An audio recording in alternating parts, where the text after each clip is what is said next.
If your team hates upselling, good. Keep hating that version of it, because the pushy add-on at the register is the worst performing sales move in your whole salon. This is Pressed for Profit, the daily brief for nail salon owners. I'm Maya, and today we're fixing upselling by admitting the truth. The best upsell never feels like a sale at all. It feels like advice, and the client thanks you for it. Here's what most salons believe. Upselling means catching the client at checkout and asking if they want to add something. Want a top coat? Want to add art? It's tacked on at the end, it's transactional, and everybody in the chair can feel it. Your tech feels sleazy asking, the client feels cornered answering, and half the time the answer is a polite no just to make the moment end, so the team decides they're bad at selling, and they quietly stop trying. Tickets stay flat. So here's our take, and it's a real reversal. Pushy upselling doesn't fail because your team lacks the nerve. It fails because it's badly timed and badly framed. Move the recommendation to the start of the appointment, frame it as expertise instead of an add-on, and the whole thing stops feeling like selling. It becomes a consultation. And clients, right now more than ever, expect to be advised. The entire beauty and retail world has trained them to expect personalized recommendations, the sense that someone looked at them specifically and suggested the right thing. When you don't offer that, you're not being polite. You're withholding the exact service they walked in wanting. Let me give you the framework, because this is a today thing your team can use on the next client. It starts with one question at the beginning of the appointment, not the end. Something like, "What's this week looking like for you? Anything special coming up?" That single question does all the work.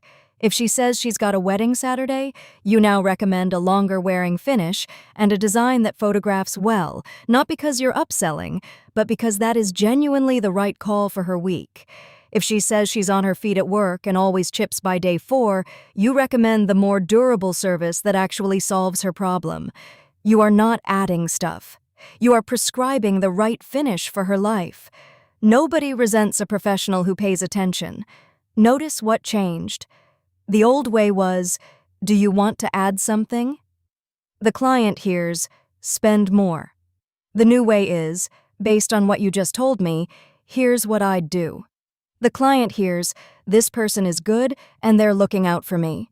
Same higher value service, completely different emotional transaction. One creates resistance, the other creates trust. And here's the part owners miss. The consultative version also raises the average ticket, quietly and consistently. Even a few extra dollars per visit, repeated across every chair, every day, compounds into real money over a month. Results vary by business, pricing, and how naturally your team delivers it, but the mechanism is sound, and it costs you nothing to install. Now, the objection I hear from owners constantly, "My team is uncomfortable selling, they don't want to be pushy." Perfect. That discomfort is your best asset, because it means they have good instincts. You are not asking them to sell harder. You are asking them to stop selling and start advising. Train the opening question, not a pitch. Role play it once at your next team meeting. Everyone learns to ask what's coming up this week, then to recommend the right service for the answer. That's the whole skill. The techs who dreaded upselling are usually the ones who become best at this because they actually care about the client in the chair, and now they have permission to show it. And a soft note for the nail printer minute. If you run a nail printer, you have the easiest, most welcome upsell in the building because it's personal. Want to make it really yours? A custom printed accent, her initials, her wedding colors, a design that matches the event she just told you about. That's not an add-on she has to be talked into. It's the thing she'll photograph and show people. Customization is the upsell clients say yes to on their own because it's about them, not about your margin. One line, offered as a suggestion, priced with confidence. So here's this week's action. At your next shift or team meeting, replace one habit. Kill the checkout question, "Do you want to add anything?" and install the opening question instead. "What's your week look like? Anything special coming up?" Then teach your team to recommend the right finish for the answer. That's it. Advice at the start, not a pitch at the end. Watch what it does to both your tickets and your reviews. If today's brief was useful, subscribe so tomorrow's finds you. Pressed for Profit is at nailprinter.podbean.com or wherever you get your podcasts. That's your edge for today. I'm Maya. Keep it pressed, keep it profitable.